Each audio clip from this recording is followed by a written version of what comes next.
2 Samuel chapter 19, New King James Version. And Joab was told, Behold, the king is weeping and mourning for Absalom. So the victory that day was turned into mourning for all the people. For the people heard it and said that day, The king is grieved for his son. And the people stole back into the city that day, as people who are ashamed steal away when they flee in battle. But the king covered his face, and the king cried out with a loud voice, Oh, my son Absalom! Oh, Absalom, my son, my son! Then Joab came into the house to the king and said, Today you have disgraced all your servants who today have saved your life, the lives of your sons and daughters, the lives of your wives and the lives of your concubines, in that you love your enemies and you hate your friends. For you have declared today that you regard neither princes nor servants. For today I perceive that if Absalom had lived and all of us had died today, then it would have pleased you well. Now therefore arise, go out and speak comfort to your servants, for I swear by the Lord, if you do not go out, not one will stay with you this night, and that will be worse for you than all the evil that has befallen you from your youth until now. Then the king arose and sat in the gate, and they told all the people, saying, There is the king sitting in the gate. So all the people came before the king, for everyone of Israel had fled to his tent. Now all the people were in a dispute throughout all the tribes of Israel, saying, The king saved us from the hand of our enemies. He delivered us from the hand of the Philistines, and now he has fled from the land because of Absalom. But Absalom, whom we anointed over us, has died in battle. Now therefore, why do you say nothing about bringing back the king? So King David sent to Zadok and Abiathar the priests, saying, Speak to the elders of Judah, saying, Why are you the last to bring the king back to his house, since the words of all Israel have come to the king to his very house? You are my brethren, you are my bone and my flesh. Why then are you the last to bring back the king? And say to Amasa, Are you not my bone and my flesh? God, do so to me, and more also, if you are not commander of the army before me continually in the place of Joab. So he swayed the hearts of all the men of Judah, just as the heart of one man, so that they sent this word to the king, Return, you and all your servants. Then the king returned and came to the Jordan, and Judah came to Gilgal to go to meet the king, to escort the king across the Jordan. And Shimei, the son of Gera, a Benjaminite, who was from Baharim, hurried and came down with the men of Judah to meet King David. There were 1,000 men of Benjamin with him, and Ziba, the servant of the house of Saul, and his 15 sons and his 20 servants with him. And they went over the Jordan before the king. Then a ferry boat went across to carry the king's whole household and to do what he thought good.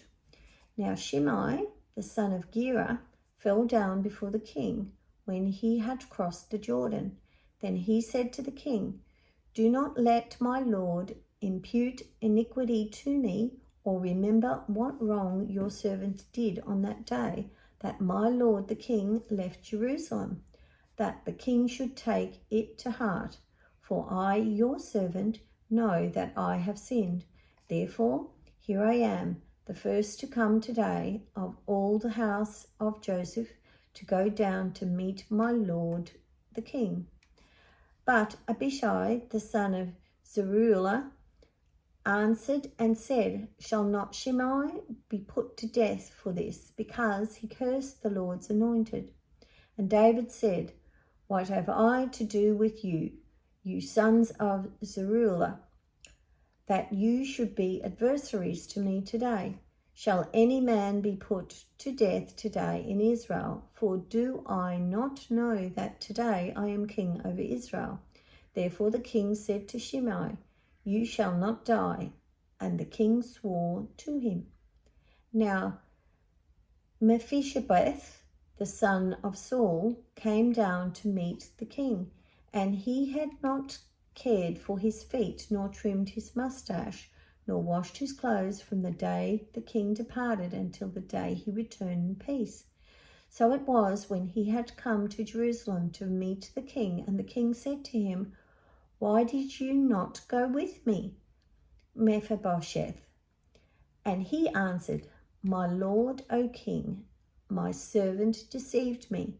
For your servant said, I will saddle a donkey for myself, that I may ride on it and go to the king, because your servant is lame, and he has slandered your servant to my lord the king. But my lord the king is like the angel of God. Therefore do what is good in your eyes, for all my father's house were but dead men before my lord the king. Yet you sent your servant among those who eat at your own table. Therefore, what right have I still to cry out any more to the king? So the king said to him, why do you speak any more of your matters? I have said, you and Ziba divide the land. Then Mephibosheth said to the king, rather, let him take it all, inasmuch as my lord the king has come back in peace to his own house.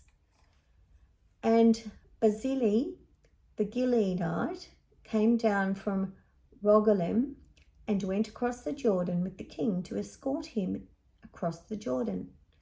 Now Barzillai was a very aged man, 80 years old, and he had provided the king with supplies while he stayed at Mahanaim, for he was a very rich man.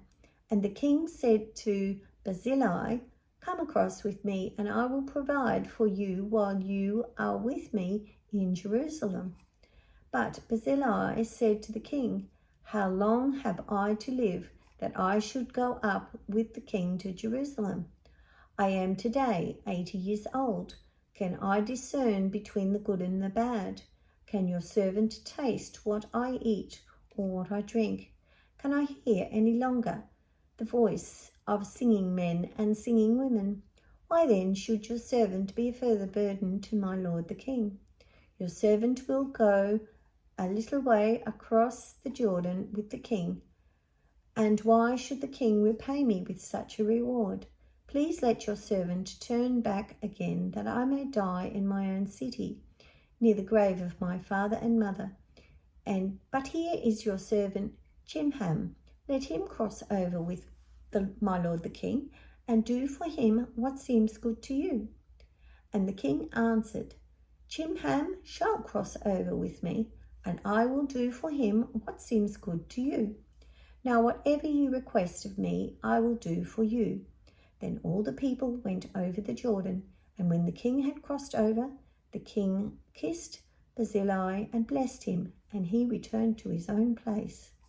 Now the king went on to Gilgal, and Chimham went on with him. And all the people of Judah escorted the king, and also half of the people of Israel.